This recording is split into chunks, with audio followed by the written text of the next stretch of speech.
Let us now take a look at the kinetic parameters. Kinetic parameters are represented with two graphs, a parallel coordinates graph and a related scatter plot graph.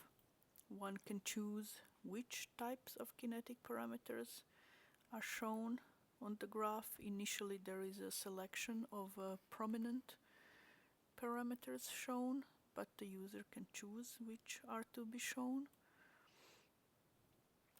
The data on the parallel coordinates is selected in the same manner as for the entry data.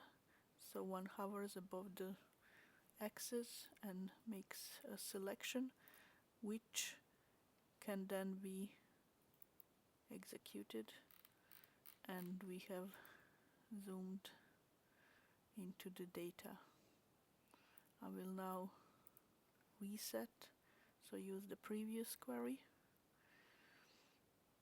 and show another way to deal with the kinetic parameters data.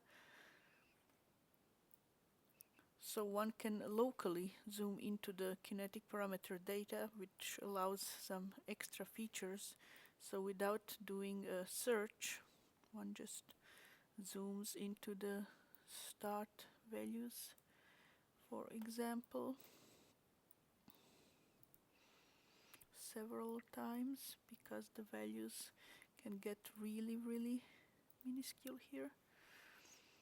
And if one wants to see the precise values of the kinetic parameters, if you hover over a dot in a scatter plot, you can see the exact value of the kinetic parameters.